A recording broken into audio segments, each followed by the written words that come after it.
Olá, seja muito bem-vinda, seja muito bem-vindo aqui ao programa O que é Ser Brasileiro. A gente está aqui no espaço Cubo Itaú. Nosso programa tem apoio da Abrace, Associação Brasileira de Shopping Centers. E hoje temos um casal como convidados, Alan Almeida e Carla Cristina, da startup Parsas.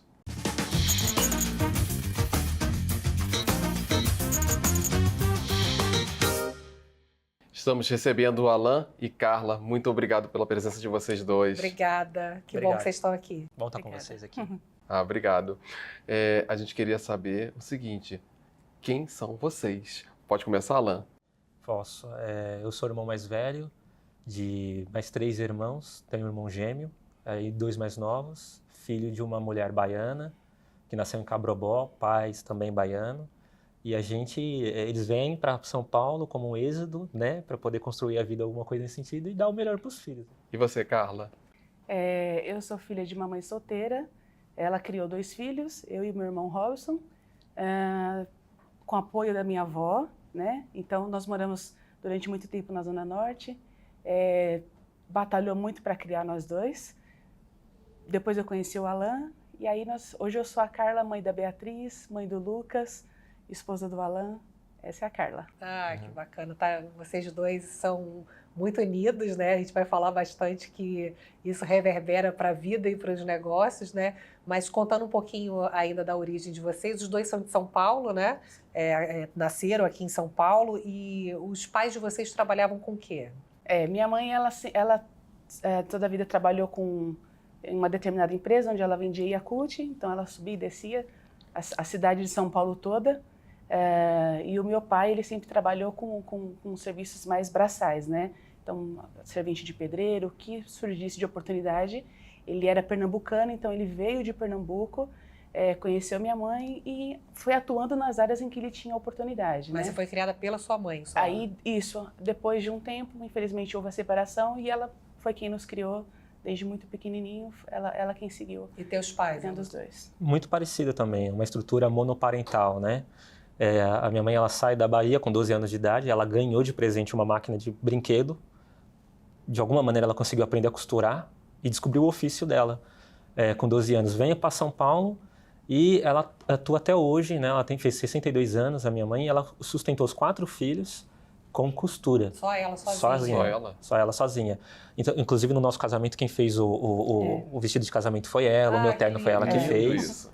Né? E o meu pai hoje, ele trabalha com artesanato, uma coisa com pirógrafo, fazendo marcas, desenhos em madeira, uma coisa mais artesanal, né? Muito bacana. Isso. Mas por um contexto assim de alcoolismo, um vício, alguma coisa nesse sentido, eu acho que com uma média de quando eu estava com 11 anos, mais ou menos, eles acabaram se separando, né? E aí seguiu em frente a família com ela sozinha sustentando 4 filhos, né? Os 2 primeiros gêmeos, que sou eu e meu irmão, o Diego, e 2 mais novos, sozinha lidando com isso. Por isso até que você tem um carinho quando você fala da Carla, porque essa figura materna é muito forte para você. É bastante, fez uma diferença muito grande. A gente ainda vai descobrir coisas que aconteceram aqui para a gente poder se tornar nisso aqui, né? Pois é. Mas você começou a trabalhar muito cedo, né? É verdade. Com quantos anos? Foi com 13 anos de idade. 13 anos de idade. Em quê? Eu estava vendendo sorvete e entregando panfleto, né? Isso aconteceu porque a situação estava ficando muito crítica. Foi logo quando veio assim para o Brasil máquinas de costuras que estavam automatizadas, um negócio meio digital, veio da China, uma coisa nesse sentido, e a área da costura começou a cair. E aí a gente percebeu que as coisas começaram a ficar mais apertadas, que já eram escassas. E aí eu resolvi sair de casa para poder ajudar alguma coisa e pedir no trabalho, né? Uma coisa nesse sentido. Aí lá no bairro mesmo onde a gente morava, eu comecei vendendo sorvete com 13 anos, o meu irmão também, com 13 anos, entregando panfleto, e naquela época dava todo o dinheiro em casa, né?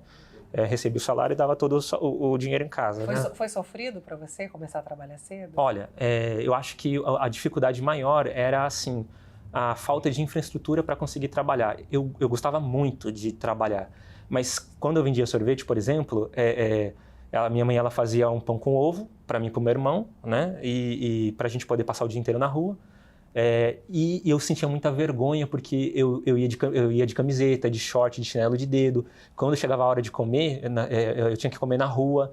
Então eu sentia muita vergonha por conta da falta de infraestrutura ou de como eu tinha que trabalhar, né? Então trabalhar me fez muito bem, eu gostava muito, mas a maneira de trabalhar, que isso me deixava assim muito constrangido, muito envergonhado, inclusive até de amigos de escola, uma coisa nesse sentido, né? Você está vendendo sorvete quando tem gente que está fazendo outros cursos, outras coisas, comendo na rua, isso era uma coisa que me deixava muito envergonhado.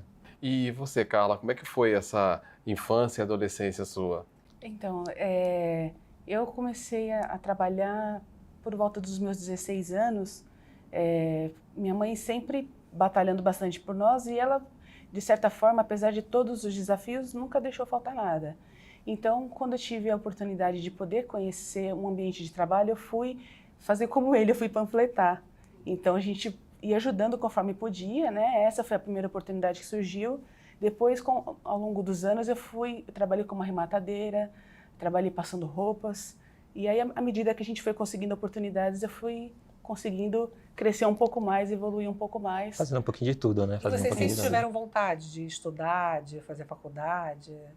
No meu caso, assim, eu acho que porque minha mãe não teve esse apoio, esse incentivo, eu, de certa forma, também não recebia tanto, assim, da parte dela.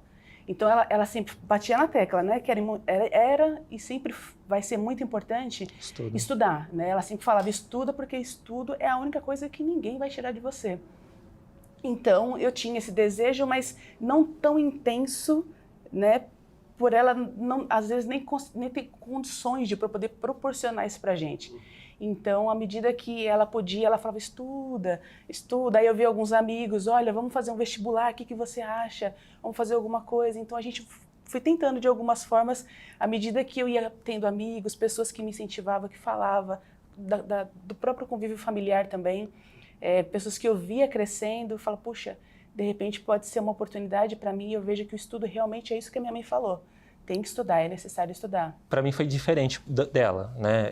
Eu não tinha desejo nenhum de estudar e não tinha nem interesse nenhum nem gostava de estudar, nem gostava nem de ir para a escola. Porque a questão é que ir para a escola dava uma percepção que não ia dar resultado nenhum, nada ia acontecer. E a situação era muito escassa, então eu precisava fazer o quê? Precisava trabalhar. Então a minha percepção jovem era, vou trabalhar porque isso vai me dar resultado. E eu descobri o gosto muito mais tarde. Então essa questão de falar inglês, de se preparar para fazer um vestibular, não era uma realidade dentro de casa. Até porque uma mãe sozinha não ia conseguir pagar uma faculdade, tem 4 filhos, como que ia pagar para um, né? Então, eu descobri muito tarde. Também um pouco, acho que, no formato da Carla. Alguns amigos, eu me deparei com um cenário com 19 anos, com amigos que já sabiam o que ia fazer, se preparando e eu perdido. Falei, puxa, eu não sei nem para onde ir. E aí foi onde eu ganhei um trabalho num escritório de advocacia, depois de vários trabalhos informais. Vendendo sorvete, entregando panfleto, trabalhando com servente pedreiro, trabalhando em mercadinho, trabalhando em tudo quanto vocês possam imaginar. Alguém me deu uma oportunidade para trabalhar como se fosse office boy no escritório de advocacia. Eu entrei com 17 anos de idade nesse escritório e aí a minha vida mudou. Eu me identifiquei com direito, aí eu fiz a faculdade, eles me ajudaram a fazer a faculdade de direito. E eu tomei a decisão porque eu vi uma audiência, eu vi um advogado fazendo uma fala, uma coisa assim numa audiência, eu falei assim, puxa vida, o conhecimento que é a arma que a gente tem, eu falei, vou fazer direito. E aí entrei na faculdade e fiz direito. Agora, tem uma passagem que eu vi na sua história, que eu estudei, Qual foi? Que é sobre, na sua adolescência, você e a sua mãe. Eu queria que você falasse sobre isso. Na adolescência, enquanto eu estava trabalhando nesses lugares e tudo mais, chegou um momento que me deu revolta. Eu senti desconforto com aquela circunstância. Não significa que aconteça com todo mundo, né? Tem gente que lida com a dificuldade com muita naturalidade. Mas chegou um momento que eu comecei a ficar muito revoltado com aquele contexto. O porquê que a gente não tinha as coisas. E trabalhando muito, trabalhando de domingo, sabe? Não tinha nada. Páscoa, não tinha condições de comprar ovo de Páscoa. E aquilo começou a me deixar desconfortável. Bom, as propostas sempre vieram. Sempre tinha proposta em escola para fazer outros tipos de trabalho, vamos dizer assim. Mas um desses trabalhos me pegou num momento em que eu estava muito sensível, muito revoltado. Eu tinha acabado de ser mandado embora de uma padaria, eu tinha expectativa de tirar a carta, várias coisas desse tipo, e o dono da padaria me chamou e eu achei que era para me contratar de novo. E ele disse assim, olha, Alan, eu já fui assaltado 5 vezes e eu preciso me defender. Você não tem alguém assim que tem uma peça para você, para me apresentar, para me vender? Eu achei que era para me dar uma oportunidade de trabalho de novo, né? Mas, bom... Para intermediar a venda de uma arma. Uma arma, né? Que no jargão ali era uma peça, né? Eu falei, bom, eu vou te levar lá. Claro que eu tenho estudo, né? Você mora, convive, é vizinho, joga bola, empina pipa. E ele falou assim, não, eu não quero nem ir lá, eu quero que você traga aqui para mim. Né? Eu estava com 16 anos. Só que o que acontece? A minha mãe costurava para muita gente no bairro. E sabiam que a educação que ela estava dando pra gente. E aí chegaram nela e falaram assim, Lili, escuta, eu vi o Alan entrando num lugar tal, então não sei o quê, corre lá, ele tá fazendo alguma coisa. Ela largou a máquina ligada e veio atrás de mim. E ela me pegou com a boca na botija, ela me pegou entregando a arma pro dono da padaria. Couro comeu. Baiana, né? Educação assim, então não sei o quê, eu não tô te ensinando a comprar fiado, não sei o quê, custe o que custar, vocês vão ser gente. Bom, 4 filhos homens, né? O mais velho já estava fazendo isso, né? E ela me fez devolver. Ela foi comigo. Ela fez devolver. Ela fez devolver. Ela ameaçou, ela falou assim, ó, se você não devolver, a coisa vai ficar séria. Ela foi comigo e eu fui tomando sem vergonha, vagabundo, não sei o quê. Aquela bronca, né? No caminho todo para até chegar lá. E foi com esse episódio que fez ela pedir uma oportunidade no escritório de advocacia.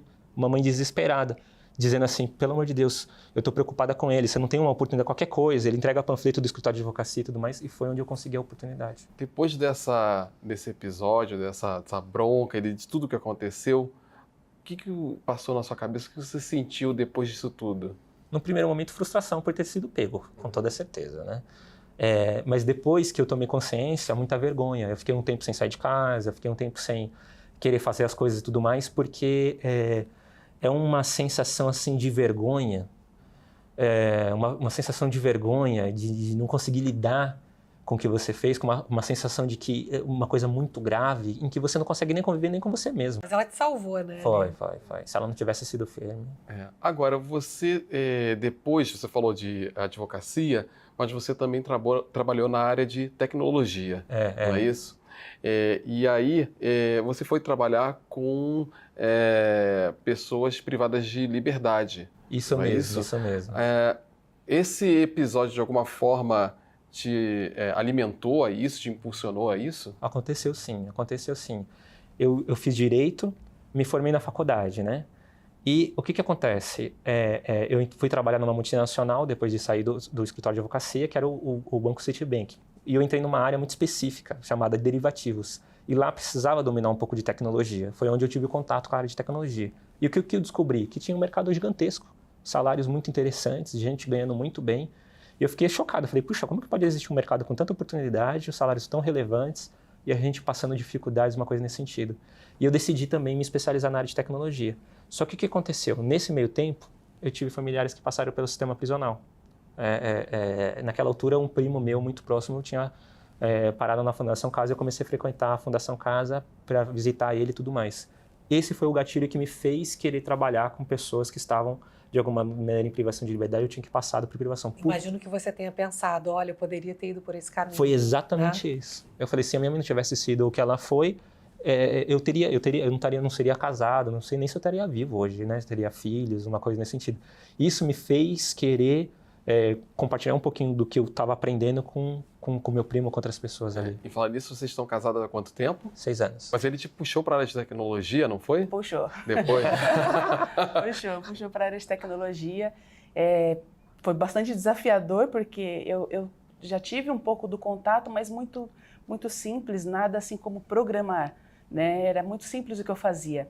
E aí ele me puxou para esse lado. Eu estava apaixonada. Bastante desafiador. Mas a ideia de puxar ela para a tecnologia já tinha a ver com esse projeto hoje que vocês desenvolvem juntos? Já tinha. Tinha. Por um tempo, eu atuei dando aulas de introdução à informática para jovens que passaram por abrigos, idosos.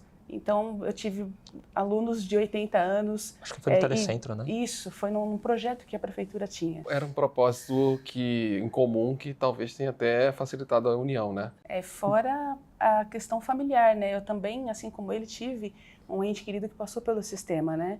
Então, foram 10 anos e 11 meses que a gente ia constantemente ali, dentro dos presídios do Carandiru, o antigo Carandiru, né? E aí isso super casou as ideias, né? Aquilo, a iniciativa, né? O nosso propósito acabou dando certo. Né? Agora, tem um acontecimento em 2017, Alan, que mudou, acho que a vida, mais uma vez, né? De vocês, que aconteceu no meio da rua. Eu chamo esse dia de dia da gota d'água porque eu já estava com a ideia de fazer alguma coisa. Naquela altura do campeonato eu já estava trabalhando no City. E eu estava na Lapa, um dia frio, garoando, e depois de recarregar o bilhete único, eu me deparei com alguém que estava com a vara de soltura na mão, camiseta branca, né, short e chinelo, pedindo ajuda. Acabei de sair do presídio de Franco da Rocha e pedindo ajuda. Eu não tinha me dado com aquela situação ainda. E aí eu falei para ele, Marcos, você topa bater um papo? E ele falou, claro, não estou sem conversar com ninguém e tudo mais. Eu tinha muito pouco recurso. Eu falei assim, eu vou te ajudar com um pouco que eu tenho, mas eu queria bater um papo com você. E ele explicou o que estava acontecendo. Ele tinha acabado de sair do presídio de Franco da Rocha e estava na Lapa. E aquilo me deixou chocado. Porque eu falei assim, como que você chegou aqui? Você está comendo aonde? Você está dormindo aonde? O presídio de Franco da Rocha é longe, a gente está na Lapa. E ele foi explicando que foi dormir na rua, pedindo dinheiro e tudo mais, e que não era de São Paulo, era de outro estado. Aí aquilo me deixou ainda mais chocado, porque eu falei assim, se esse cara saiu agora, de Franco da Rocha, está chegando aqui na Lapa e nem mora aqui na Lapa, como que ele vai, até quando ele vai ficar passando por essa circunstância até chegar em casa? Porque a família não tinha condições de buscar. Então aquilo me deixou assim assombrado. Eu falei, cara, alguma coisa precisa fazer aqui, porque isso é muito sério. Mas é que isso mexeu com aquela tua história lá atrás. É impressionante, né? Como um encontro acabou trazendo... Ativou de alguma maneira, essa questão. À tona. E a gente então vai trazer no próximo bloco, né? Essa história que acabou virando um negócio espetacular e que vocês não podem perder a continuação dessa história. A gente volta rapidinho no segundo bloco.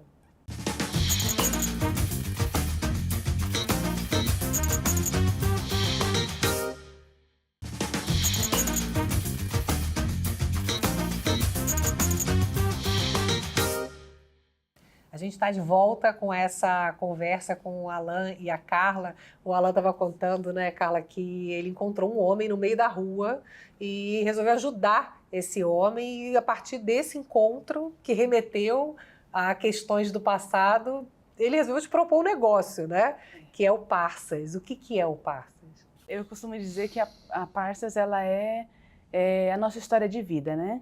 A gente enxergou uma oportunidade de poder ajudar a nossa comunidade, ajudar as pessoas que nos cercam, né? Através da tecnologia, né? Então a gente viu uma grande oportunidade, viu um mercado sedento por profissionais e casamos com a nossa história de vida, com a nossa comunidade, com tanta gente que precisa de uma oportunidade, apenas uma oportunidade. E como é que funciona? O que vocês oferecem? A Parças é uma edtech de impacto social, né? Que significa assim, de impacto social significa um negócio que nasceu para resolver um problema específico, social ou socioambiental. Ele nasce com esse objetivo, de resolver um problema social. E com a dinâmica de mercado, de gerar um impacto e que esse impacto ele consegue gerar retornos financeiros para aquela iniciativa. Então é como se o impacto fosse lucrativo e dizer assim, gente, gerar transformação não apenas muda, contribui para o Brasil, para o desenvolvimento do Brasil, mas é viável financeiramente. E a partir daí, esses resultados permitem reinvestir no impacto e gerar essa cadeia de valor, né, em loop. E vocês atendem homens e mulheres? Sim. Homens, mulheres, jovens. O público-alvo é pessoas que estão em privação, seja homem ou mulher, adulto, jovens de Fundação Casa que estão em privação ou que já cumpriu a medida, e jovens de casas de acolhimento. E vocês atraem de que maneira? A gente vai até as unidades, a gente dá aula dentro das unidades. Assim que a gente cativa e apresenta esse cenário de oportunidade, compartilha um pouco do porquê que a gente está lá, um pouco da nossa história, e acaba se identificando. O nome Parça surgiu por causa disso, inclusive, na verdade. A gente estava dando aula e tudo mais, e tem aquela dinâmica, você fica íntimo, começa a brincar, dando aula e tal, não sei o quê, e aí, parça, e aí, parça, e aí, parça, e aí, parça. Eu falei, putz, parça, eu acho que é esse parça, vamos aí, colocamos parça. Aí esse pessoal vai para poder ser treinado e não precisa pagar nada, vocês conseguem um financiamento, é isso? Para poder bancar esse treinamento? Muito boa pergunta. Então, existe um investimento do talento, sim, que não é financeiro, né? Quem financia, quem faz com que a iniciativa, o negócio, ele seja viável financeiramente são as empresas. Elas patrocinam, elas procuram a Parças para poder fazer um treinamento, às vezes em larga escala, às vezes para 10, às vezes 100, às vezes... Porque as empresas querem essa mão de obra. Querem, isso. Aí elas pagam para Parsas qualificar essas pessoas e entregar. Depois que a Parsas qualificou, depois de 8 ou 12 meses, a gente acompanha eles, né? E se eles não performar, a gente substitui o talento para a empresa sem custo se ele não performar. A gente garante isso em contrato. E o talento, ele investe, depois que ele recebeu a formação, ele volta como mentor dos outros alunos. Isso é muito bom. Ele devolve assim.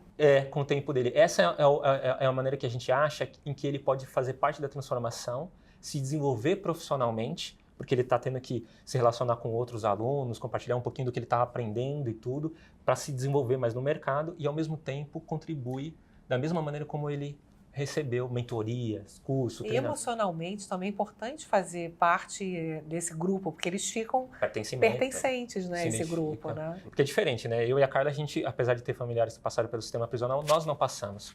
Então, quando ele se identifica com alguém que está ganhando dinheiro, está empregada, trabalhando na área, tendo passado pelo sistema prisional, é diferente. É uma outra pessoa que se identifica, quer dizer, isso faz uma diferença muito grande. Alan, Carla, dignidade é você ter as suas necessidades básicas, ao menos, garantidas, assim, com bastante qualidade. E necessidades eu não estou dizendo só de comida, eu estou dizendo assim, de amor, de afeto, de conhecimento, verniz cultural. Então eu diria que dignidade poderia ser assim, um arcabouço de necessidades que um ser humano tem: amor, carinho, afeto, conhecimento, cultura, diversão. Tudo isso assim com qualidade, com bastante robustez para que a gente possa ter assim as nossas questões resolvidas, né? Uhum.